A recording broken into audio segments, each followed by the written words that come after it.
what we will be doing, I will be showing you how to install Node.js, how to set up Mongo DB, how to set up Xpress JS using VS Code, and on your Windows PC, what things you need to get it started. And even in the later part of the video, I will be showing you how you can clone a repository if it's a Node.js application, and how you can set up it locally, and uh, how you can make changes and push it again to the branch. So first, what we will be doing here. So first of all, what things we need to install? We need to install Node.js for Windows because it's a Windows machine. Then we will be installing Visual Studio Code. I think most people know what it is. We will be installing Git on Windows. Then we will be installing Mongo DB server for Windows. So there are some dependencies for MongoDB to run, which is MongoDB shell, and we can also install one graphical user interface application for MongoDB, that is MongoDB Compass. Okay, so majorly we will be using this one. These things we will install, and on this machine I haven't done anything yet. Even for experiment I haven't done anything. I'll be doing everything from scratch, and because I'm a Mac user, this is my gaming PC. I'm doing it on Windows for demonstration purposes, for teaching purpose. So let's get started with Node.js first. So there are different ways to install Node.js application. I'll just there is something called, okay, I'll just go to Node.js on their website, and I'll just install it for Windows. You can select here operating system, Mac OS, Linux, or AIX. I don't know what that is. And then you can select the bit architecture of your chip.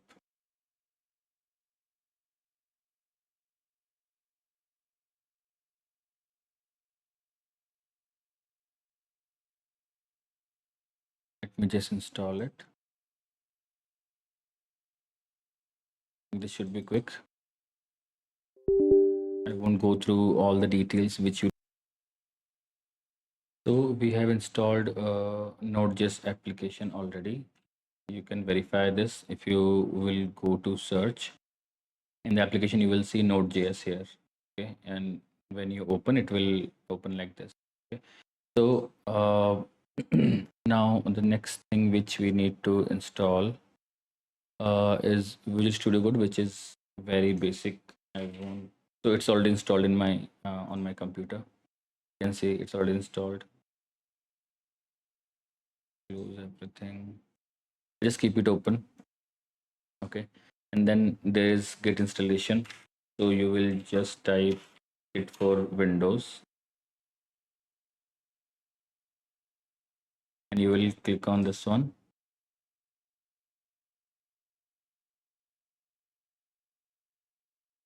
And then you will install Git. So when you install Git, it will give you so many options to customize, but you just need to go with the default for now. And everything should be like this only. There are so many options to select from. I'm just clicking on next so that I can install it quickly. Then there is MongoDB community server.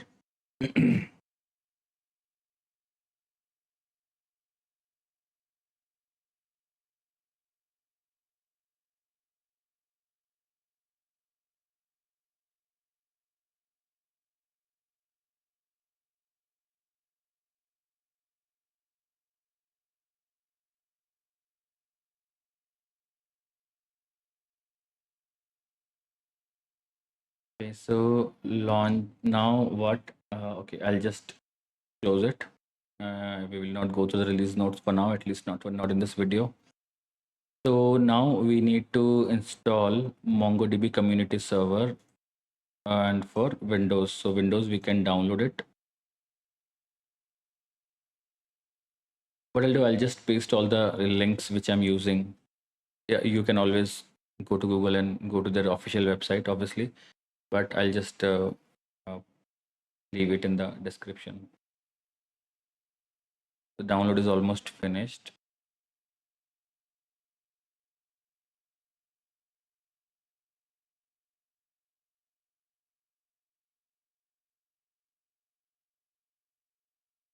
Yeah, now it is finished and we'll open it. I think we opened it twice.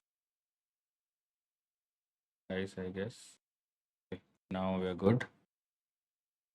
This is simple.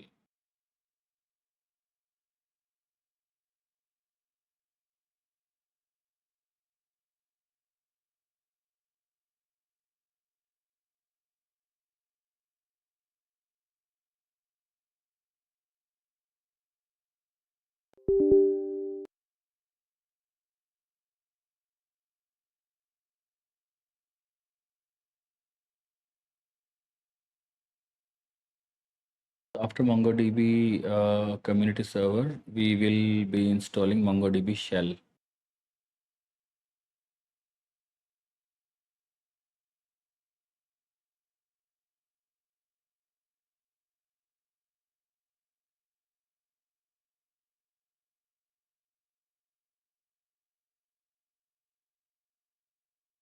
It's going to take a few minutes, though I have a very good processor, but I'll just show you what I have on what machine I'm making this video. Go to performance.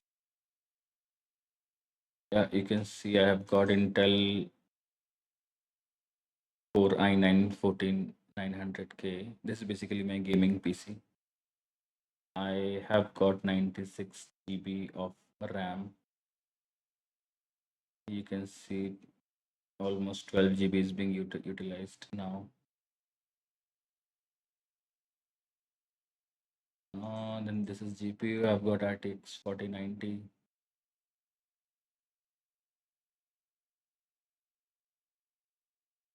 Here you can see.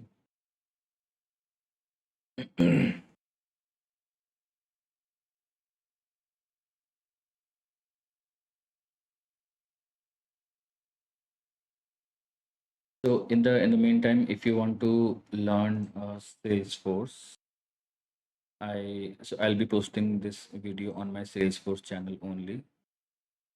So if you ever decide to learn Salesforce, I have this channel where you will find entire playlist, which is not finished by the way, but it's an ongoing process. So you can see this is my channel. You can find most relevant topics here. I've explained it very detailedly. These are all an hour long, 40 minutes or 45 minutes videos. So you will find everything here, at least to get you started. So make sure you guys subscribe to my channel and uh, share the videos if possible. Okay, it's still taking some time. I'll just pause the video and I'll resume when it's done. So MongoDB Compass is installed here, and I'm getting this screen. I'll just click on finish, and this is MongoDB Compass. This is how it looks.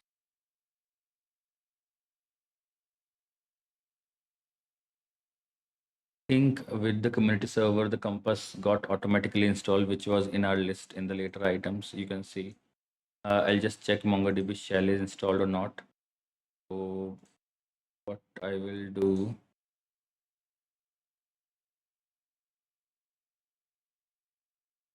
Okay, so this is the shell download. For Windows, we'll download it.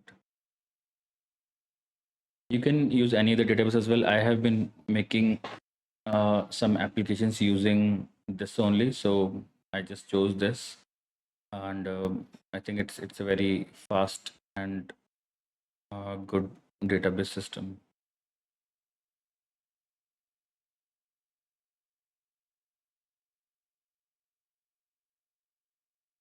Yeah, so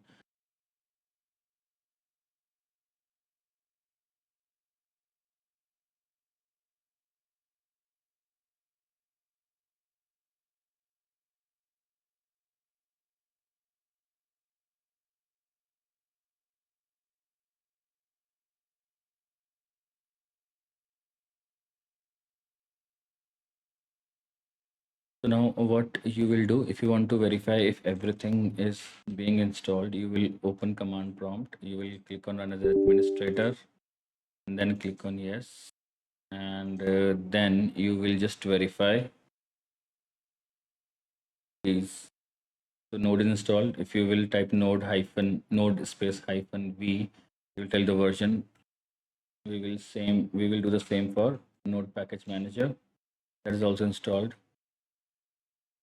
We will do it for Mongo as well.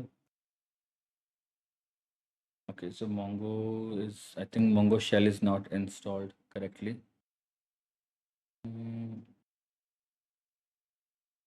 Let me just quickly check. Uh,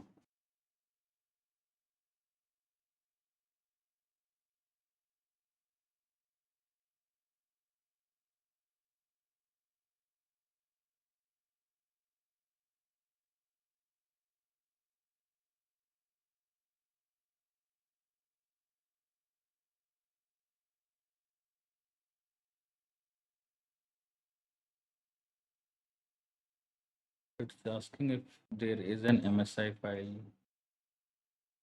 First of all, let me extract everything here.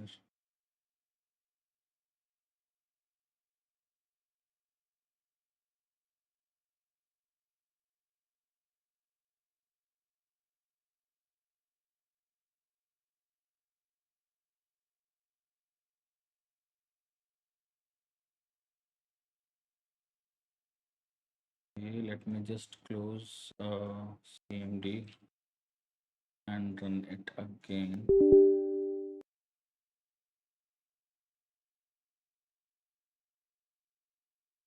Yeah, I think now it is installed. So I know these some steps might look complex, but it's very straightforward.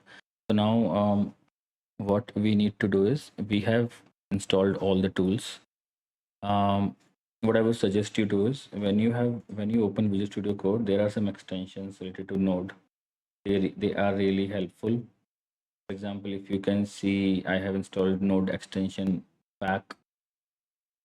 I think out it that's what you can see. npm I have installed, and just ignore the Salesforce ones. I'll show you what other GitLens is installed.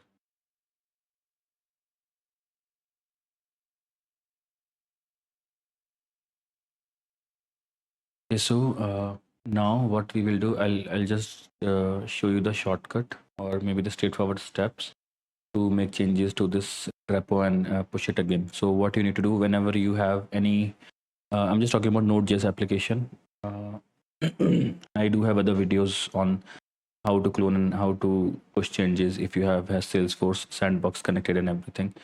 So for example, I'm in this branch, this is called develop branch. And if I want to, okay, this is another branch which is a copy of develop branch. Basically I created it from here. So I'll just, what I'll do, when you click on code on GitLab, you will see a lot of options, different means where you can, through which you can clone. For example, you can download a zip file, you can download a tar.gz file, you can download a tar file. If you are using IntelliJ code editor, then you can clone for that. You can do it for VS Code. So most common thing here is Visual Studio Code.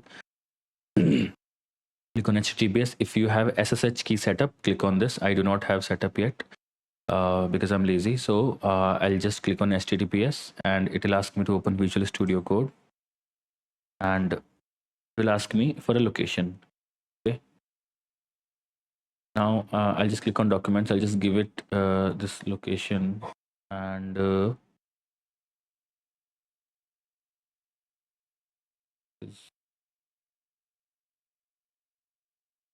okay, I'll give desktop. I do not have anything on desktop.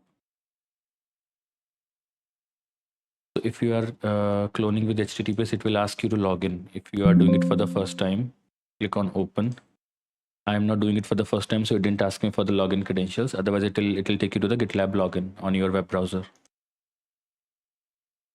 Now you can see, so this is my project. You can see whenever we clone any repo, the default branch will be shown here on the left hand side corner. Okay, so I'll switch it to the one which I created, because you don't want to make changes to the main branch in any project.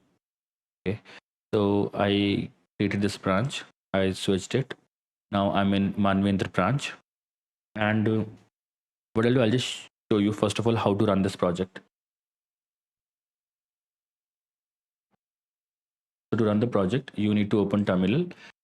uh, Assuming you have installed everything as I shown you in my video. So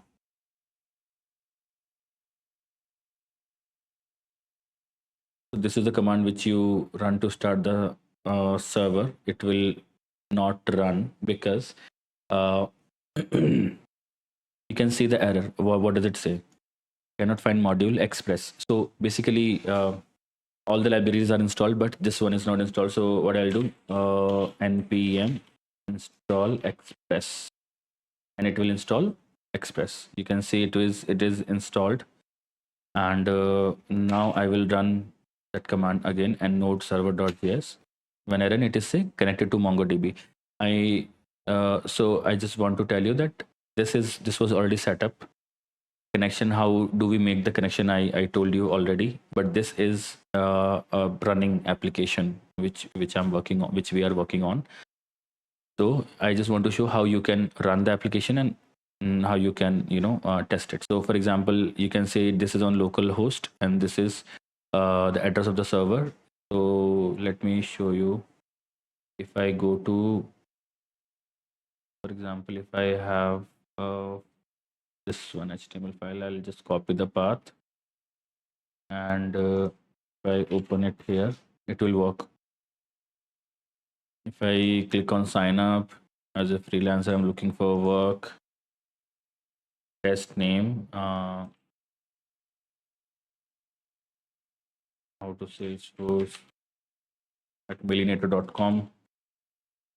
I'm just trying to show that this is a working application.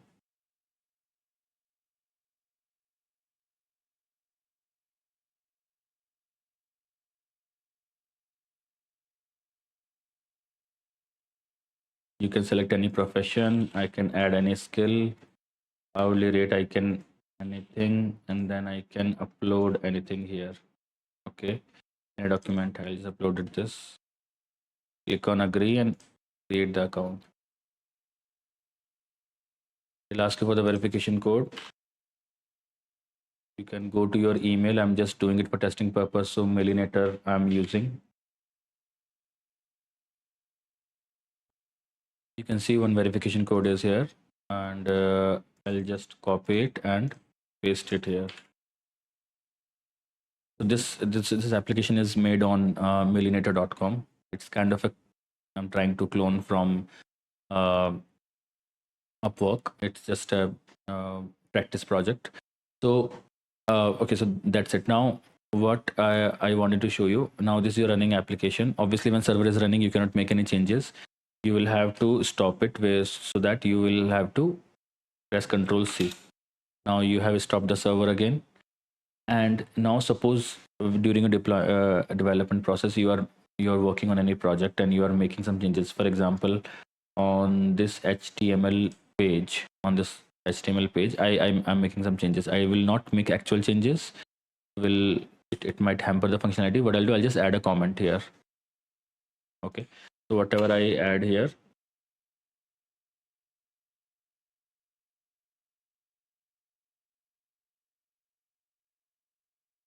I just added this comment and I saved it. But as soon as I save it, you can see it's my local project connected to my repository. You can see under the changes tab in the source control tab, I have 2 pending changes. So this is the change I made. So whatever changes you have, you might have multiple changes, but you want to push only a couple of them, right? So what I'll do, I'll just right click on this file, and I click on stage changes. Before doing that, make sure that your branch is selected to which branch you want to check in the changes. Just right click and stage. Now under staged changes, I'll see this file, and I'll just add some comment for my commit, and I click on commit. So now the changes I have committed, but the final commit will happen when I click on this. You can see here this number 1 is coming, that uh, we have to push one commit to this branch, that there are some changes on the way which are not there in the branch. So if I click on this, it will give me a warning. The section will pull and push commits from and to origin man, this branch. I'll click on OK. It will take a couple of seconds, and you can see here everything is good. So if you want to change, what you will do, you will go to branches here. Let me just refresh this branch. See, there is one you pushed to this branch 11 seconds ago.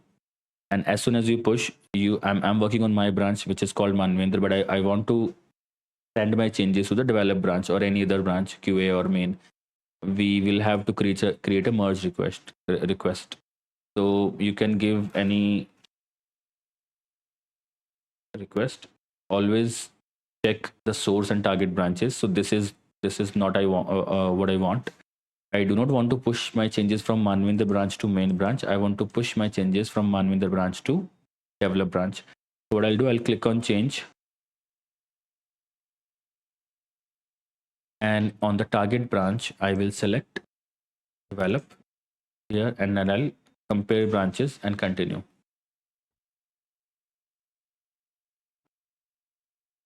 So here you can see from Manvinder to develop branch we are going.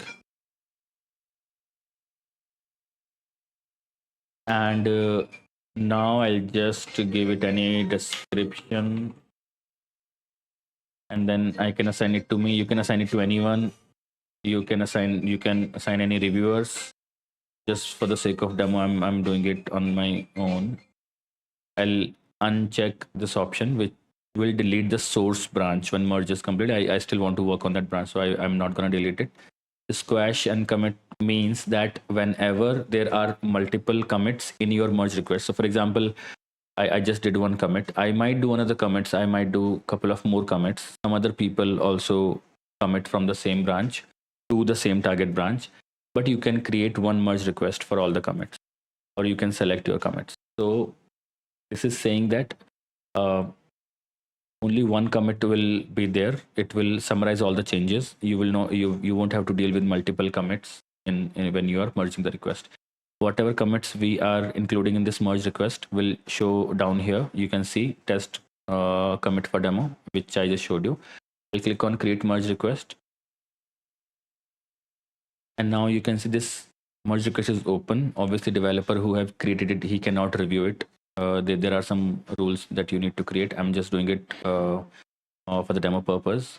You can review, you can comment. Suppose if I don't like the changes, I want developer to work more or to do some changes, I can click on request changes, and I can add my summary here, right? I can also comment, and I can submit my review, right? But if I want to merge it to the desired branch, what I'll do, I'll just mention my feedback here, and I will click on merge. Now merge means that my changes will go from Manvinder branch to develop branch. The merge is complete. There are no errors. Sometimes what happens, you might have conflicts where two people are working on same file, and then you will have to merge it, merge the changes, so that none of the functionalities break. So this is how our changes we can push. Now you can see in VS Code everything is fine. That change is not here. It's been committed to the new branch, and then you can repeat this process. People do it. So whenever you will be working more on another Jira ticket, you will do the same thing, and it will then, like in Agile, this is how we push the changes. So this is all from my side in this video. This was not related to Salesforce, but you will learn how to set up Node.js application tools on your Windows machine, and how to commit changes if you are using GitLab. And this check-in process for GitLab, for Bitbucket Cloud, for GitHub, and for native Git, everything is same. If you are using VS Code, these steps are same. So you can follow the same. You can subscribe to my channel if you like my content. If you want to stay updated for further technical updates or my tutorial videos, and stay tuned. Thank you.